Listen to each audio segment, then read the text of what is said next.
Adiós ríos, adiós fontes, adiós regatos pequenos, adiós vista dos meus ollos, non sei cando nos veremos. Caminos de ida y vuelta.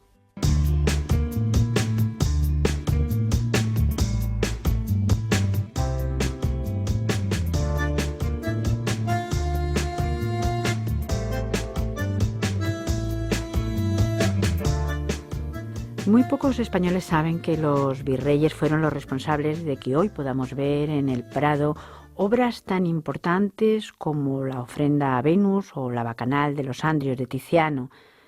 Obras traídas a España, por ejemplo, por el conde de Monterrey, virrey en Nápoles. Obras traídas a Felipe IV, en este caso como regalo del marqués de Piombino. El arte fue y vino, el arte como un camino de ida y vuelta en este momento, en este siglo XVII y por los virreyes de Nápoles. Pues para hablar de este tema nos acompaña en los siguientes minutos Diana Carrió Invernici, profesora del Departamento de Historia del Arte de la UNED, en este camino de ida y vuelta, porque fue muy importante y fueron importantes los viajes de los virreyes españoles a Nápoles. ¿Por qué? Bien, los virreyes gobernaban un territorio de la monarquía española, de los Austrias, en nombre justamente del rey de España. Y lo que hace singular este viaje es que se produjera con gran frecuencia, porque tenemos que pensar que cada 3-6 años se iba y volvía un virrey de ese territorio, un lugar clave para el control del Mediterráneo, un lugar muy determinante si tenemos en cuenta el florecimiento del barroco en un territorio italiano como Nápoles, y por lo tanto el hecho de que fueran y vinieran con tanta frecuencia hace que entre España y Italia se estableciera un vínculo muy estrecho en la Edad Moderna. Podemos quizá primero situar un poco en el contexto de la época, el que Nápoles era territorio español en ese momento, igual que otros territorios en ultramar, y que la figura del virrey exactamente qué representaba. ¿Quién eran los virreyes? El virrey era el alter ego del rey, era la imagen del monarca en las tierras lejanas. Si tenemos en cuenta que se fueron acumulando los territorios para el monarca de España, de los Austrias, ese rey no podía ser visible para todos sus súbditos en los territorios que, como bien decías, se extendían a lo largo y ancho pues, de varios continentes. Y por lo tanto este virrey lo que debía hacer era representarle y en su nombre gobernar ese territorio. Era por tanto muy importante porque era la imagen del rey, lo que veían los súbditos que no estaban dentro del territorio de lo que era España, pero seguía siendo España. Nápoles es importantísimo, Nápoles, Italia en el arte, y esto supuso pues que el arte fuera y viniera, porque en realidad los artistas españoles no salían demasiado. Efectivamente, ese es un rasgo que caracteriza nuestro siglo de oro, los grandes pintores que todos conocemos, Velázquez, Zurbarán, Alonso Cano, muchos de ellos, sorprendentemente, no viajaron demasiado a Italia, a diferencia de lo que hacían sus coetáneos de otros lugares de Europa. Pensemos, por ejemplo, en las colonias de artistas franceses o artistas nórdicos, como los llamados bambochanti, que vivían en ciudades importantes como Roma. No había unas colonias de españoles, artistas, parecidas a estas otras nacionalidades, llamémoslo así, ¿no? Y eso es sorprendente. Vamos a hablar luego de lo que ocurrió además en el siglo de oro español y lo que ocurrió también con el arte, cómo fue y vino y qué obras vinieron. Pero siguiendo con esta pequeña historia sobre los virreyes, se me ocurre pensar, ¿quién podía ser virrey? Pues supongo que tendría que ser un personaje muy, muy importante. Muy importante porque era de alguna forma un reconocimiento importante a una trayectoria política. Si nos preguntamos a qué respondía, cuál era el perfil de un virrey en el siglo XVII, pues te respondería que debía ser alguien que perteneciera a la nobleza, a la alta nobleza, era la nobleza titulada, a menudo eran grandes de España, y también a menudo eran familiares o personas cercanas al valido del rey. Por lo tanto, estamos hablando de familias tan relevantes como personas cercanas a los Lerma primero, a Olivares después, Haro. Esas familias se van repitiendo en los apellidos de los virreyes de Nápoles. Me parece también algo curioso que preferiblemente era castellano, es decir, hubo aragoneses, pero fueron pocos, ningún italiano, que al fin y al cabo en ese momento, por ejemplo, los napolitanos eran españoles, por lo tanto podría haber sido napolitano, pero no hubo ninguno. Bueno, si no, ahora explicaremos porque hubo quizá alguna excepción. Y luego eran tan importantes que a veces iban hasta disfrazados para que no se les reconociera, es decir, su imagen era conocida. Efectivamente. Es el ejemplo del virrey Pascual de Aragón. Era alguien que pertenecía a la alta nobleza de una casa, concretamente la Casa Ducal de Cardona, una casa muy importante aragonesa, y decidió en su viaje por tierra hasta Italia, decidió que le convenía disfrazarse de criado para pasar de alguna forma inadvertido en cada una de las ciudades y poblaciones relevantes de Francia hasta Italia, en donde su presencia no iba a pasar inadvertida y iban a entretenerle de forma que él hubiera llegado más tarde y con ciertos problemas, ¿no? Y decidió efectivamente disfrazarse, y eso nos habla de la importancia que tenían, ¿no? Nos estamos haciendo este perfil del virrey, pues en general de origen castellano, algún aragonés, siempre muy importante, siempre de familias de alta alcurnia, pues hemos dicho los Olivares o los Zúñiga Sandoval, los Lerma, los Guzmán de Haro, en fin, todos muy, muy importantes, pero también ocurría, como ha ocurrido a lo largo de la historia, que algunos caen en desgracia, son encarcelados, cometen irregularidades, en fin, en todos los momentos de la historia ha habido sus problemas. Efectivamente. Y sobre todo esos problemas ocurrían a menudo cuando justamente un marido caía en desgracia y le ocurría como le ocurrió a Osuna, ¿no? El duque de Osuna, justamente su final de mandato coincidió con la caída en desgracia de Lerma, y efectivamente el destino que le esperó cuando regresó de Nápoles a España fue la cárcel, y murió en la cárcel por acusaciones de supuestas irregularidades, de enriquecimiento ilícito, y efectivamente pues ese podía ser el fin de un virrey. Pero en la mayoría de los casos, cuando ellos regresaban, eran ascendidos, reconocidos y pasaban a pertenecer al Consejo de Estado. Algunos presidían el Consejo de Italia o el Consejo de Indias. Por lo tanto, la mayoría de las veces ellos recibían de alguna forma un reconocimiento porque había sido la culminación de su trayectoria política, el puesto más ambicionado por parte de un noble en España, ¿no? Era aquello que hubiera perseguido y que hubiera deseado a lo largo de su vida, ¿no? Hablaremos ahora además de la importancia política, que era mucha, de los virreyes, pero a mí me gustaría detenerme un poco en las virreinas.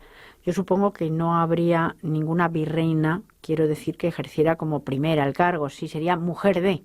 Efectivamente, en ningún caso ellas poseían el título en propiedad. Era su marido quien era nombrado para el cargo, pero el hecho de que ellos fueran casi en todos los casos acompañados de sus mujeres nos indica que eran tenidas por importantes, es decir, que se les asignaba un rol que no se les asignó en otros territorios. Pensemos, por ejemplo, en América, en Perú, en México, no iban acompañados los virreyes de sus esposas con tanta frecuencia como en Nápoles, y eso nos está dando alguna pista. Decimos que casi todos fueron casados, creo que solamente 2 fueron solteros, los demás casados, y fueron 25 virreyes a lo largo del siglo XVII. Y también, como a lo largo de la historia, pues la mujer ejercía un papel pues vistoso, un papel visible, además, y a todos les interesaba pues cómo era la virreina, porque para los actos sociales pues la mujer también vestía mucho.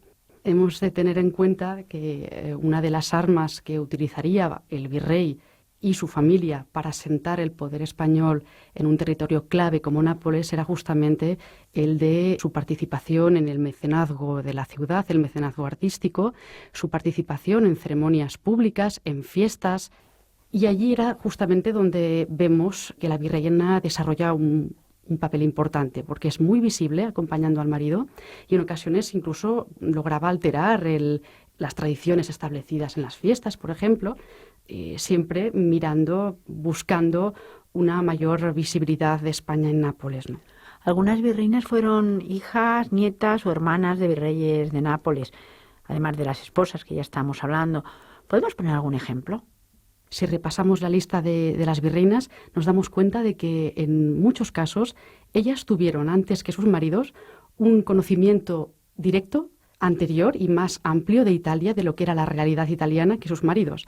Es decir, en ocasiones las vemos que han estado casadas anteriormente con otros gobernadores de Milán, por ejemplo, ¿no? Y han conocido esa realidad italiana que luego permite al virrey llegar a ciertos niveles de aproximación a una realidad que sus mujeres conocen mejor que ellos, ¿no?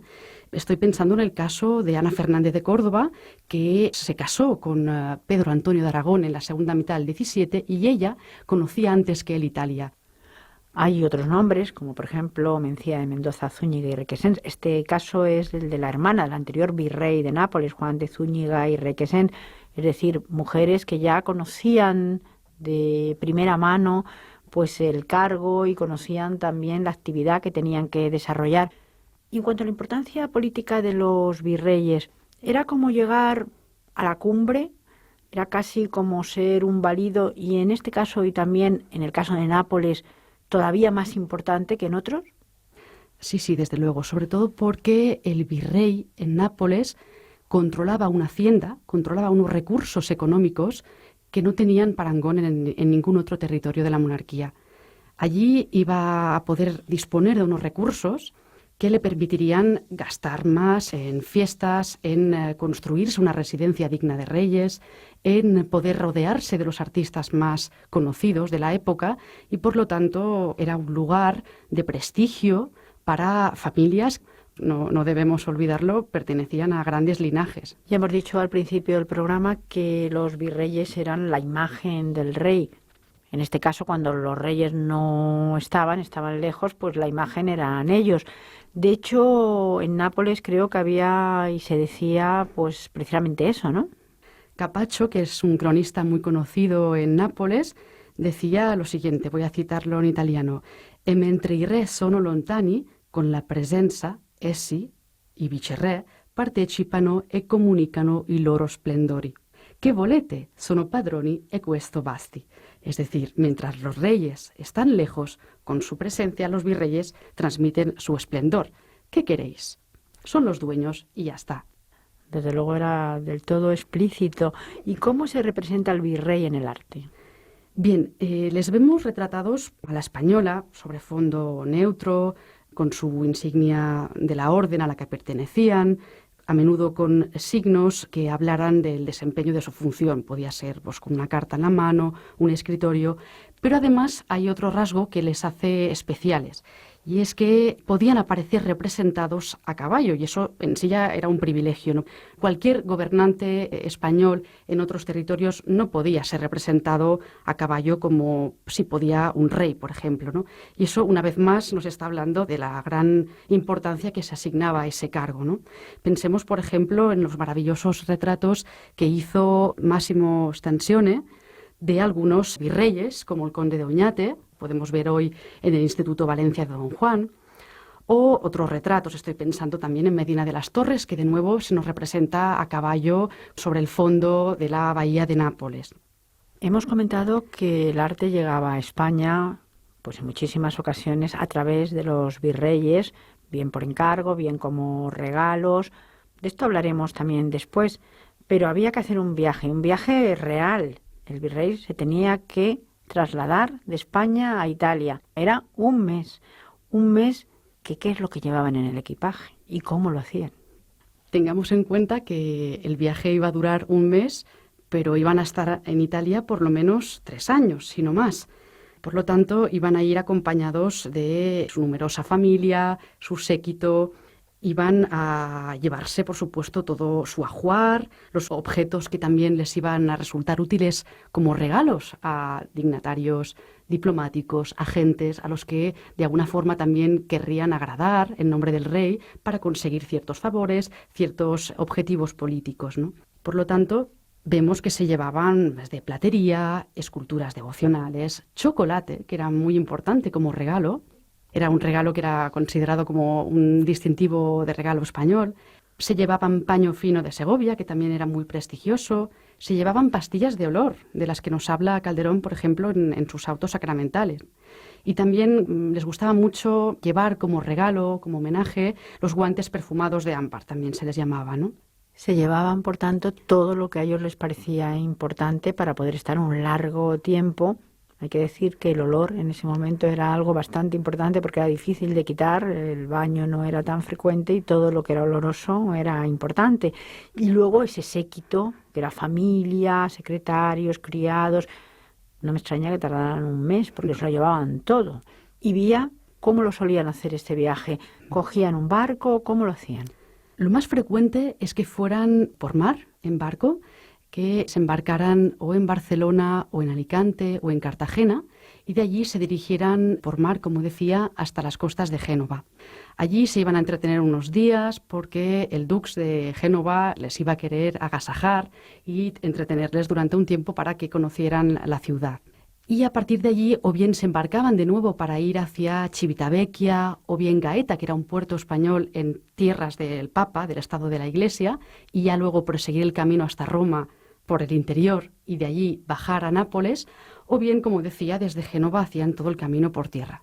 Hemos hablado bastante de lo que es un virrey, cuáles eran sus funciones, de la importancia. Hablemos un poquito ahora de arte o de su relación con el arte, mejor dicho, porque fueron grandes mecenas y además, como los artistas españoles, hemos dicho al principio que no solían acompañar a los virreyes, pues lo que buscaban eran artistas locales, artistas italianos en este caso. Efectivamente, antes lo decíamos, son muy pocos los casos de pintores españoles que viajen a Italia. Pues todos recordaremos Gaspar Becerra, los 2 viajes famosos de Velázquez, también Fray Juan Ricci posteriormente en la segunda mitad del XVII, pero son casos excepcionales. Y tampoco estos artistas a los que hemos mencionado no hacían sus viajes acompañando a los virreyes. Por lo tanto, estos virreyes viajaban solos, no iban con artistas españoles, como estoy segura que hubieran hecho virreyes franceses. Estoy convencida de que se hubieran rodeado de artistas franceses y no fue el caso. Por lo tanto, ellos al llegar a Italia contrataban los servicios de artistas italianos a los que admiraban sobremanera, como también los admiraba el rey de España, y efectivamente los coetáneos, los contemporáneos, se sorprendieron hasta qué punto desplegaron unas redes de mecenazgo muy notables estos virreyes. A lo largo del siglo XVII ya hemos comentado que fueron 25 virreyes, supongo que con gustos diferentes en cuanto al arte, pero por hacer mención de los gustos artísticos, podemos de alguna manera clasificarlo. ¿Les gustaba todo tipo de arte? ¿Fueron de uno a otro? ¿Cómo fue? Hasta no hace mucho se pensaba que estos virreyes en realidad no habían tenido tiempo de convertirse en grandes mecenas porque se creía que habían permanecido en Italia poco tiempo y que no habían conseguido dejar ninguna huella en Italia. Ahora poco a poco nos damos cuenta de que sí tuvieron un auténtico interés por el arte y que además sus gustos fueron muy diversos los unos de los otros. Apoyaron o promovieron el arte más de corte clasicista. Pensemos en Carracci, por ejemplo, pero también les gustaba Caravaggio y los pintores caravaggistas tenebristas. Tenemos ejemplos muy diversos, como digo, sobre los que nos podemos detener ahora un poco más. Y es difícil clasificar, por lo tanto, los gustos de los virreyes en una etiqueta muy fija. Por ejemplo, el conde de Benavente, ya que se ha nombrado a Caravaggio. El conde de Benavente era un gran amante de la pintura de Caravaggio y hasta en una ocasión le vemos representado en un cuadro, La Madonna del Rosario, que está hoy en el Museo de Viena, y allí en el margen izquierdo inferior vemos una figura a los pies de la Virgen que representa el retrato del conde de Benavente. Pero podríamos dar otros ejemplos de pinturas de Caravaggio que gracias a Benavente llegaron en un momento dado a España y que hoy, por circunstancias de la vida, han ido a parar a otros museos del mundo que están en Estados Unidos. Hay numerosos ejemplos. ¿Coleccionaban también arte antiguo? Sí, por supuesto. Sin irnos del caso del conde de Benavente, vemos como él acumuló una amplia colección de objetos antiguos que consiguió gracias a las excavaciones que contemporáneamente se estaban llevando a cabo en Pozzuoli, muy cerca de Nápoles.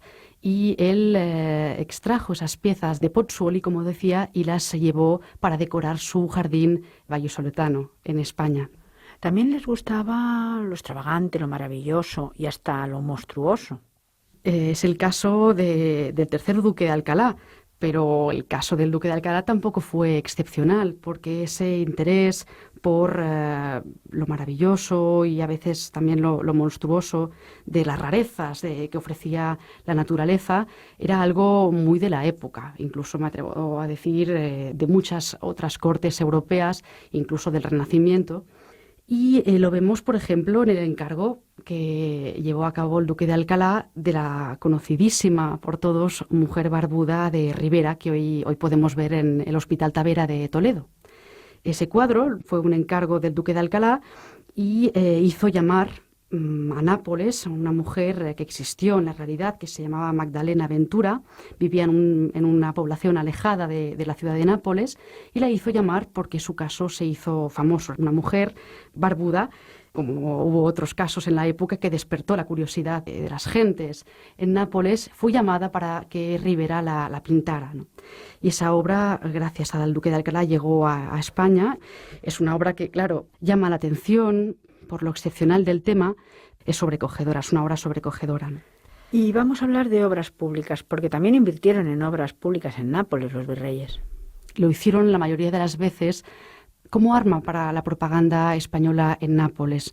Y eso lo podemos observar en casos muy puntuales en los que vemos como después de una revuelta como la que sufrieron los virreyes en 1647, de repente tuvieron un gran deseo de reformar espacios urbanos que habían tenido una significación para los rebeldes que se habían levantado contra el poder español, y el hecho de reformar plazas, de levantar fuentes, iba siempre a contribuir a sus ojos a expandir el nombre de la monarquía hispánica en Italia, ¿no?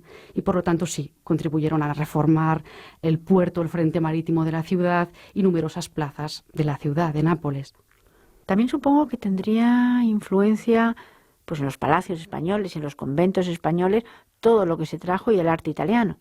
Por supuesto, esta creo que es justamente la segunda parte de la historia, ¿no? ¿Qué ocurría con su regreso?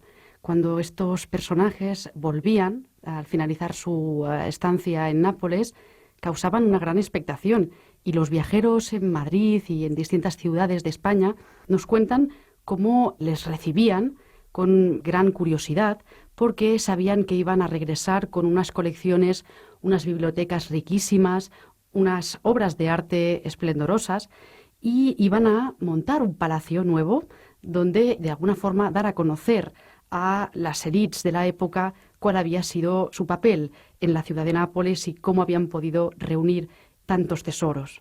¿Y cómo tantas obras italianas de arte han acabado, por ejemplo, en los conventos? Claro, han terminado en conventos porque estos virreyes en numerosas ocasiones fundaban conventos, a menudo como panteones familiares, y querían donar a esas comunidades religiosas abundante obra italiana que traían de Italia, ¿no? Y por lo tanto nos encontramos con conventos por toda la geografía que tienen grandes museos de arte italiano. La comunidad de capuchinas de Toledo tiene obras de Algardi, belenes napolitanos, por no hablar de otro convento en Peñaranda de Bracamonte, en Salamanca, también lleno de obras de Luca Giordano, Baccaro. Y grandes artistas españoles, grandes pintores españoles también fueron influenciados por la obra italiana. Por supuesto, porque estas primeras figuras, Velázquez, Alonso Cano, eran conocedoras de esas colecciones de los virreyes que podían ver no solo en los palacios de esos nobles, que habían sido virreyes, sino también en los palacios reales. Pensemos en el Alcázar, el Escorial, el Buen Retiro, que también se habían decorado gracias a obras que habían traído los virreyes napolitanos para los reyes de España. Hemos hecho un viaje, un camino de ida y vuelta, primero situándonos en el siglo XVII, luego en un buen coche, porque íbamos nada menos que en el de los virreyes de España en Nápoles. y también un viaje de vuelta, porque ellos volvían y traían la influencia y el arte italiano en los artistas, en los conventos, en los palacios y hasta en los belenes, que de alguna manera todavía están en nuestra tradición y nos los trajeron nada menos que los virreyes de Nápoles. Muchísimas gracias, profesora, y hasta un próximo programa. Muchísimas gracias a vosotros. Caminos de ida y vuelta, un programa de la UNED con la colaboración del Centro de Migraciones y Exilios, el CEME, para Radio Exterior de España.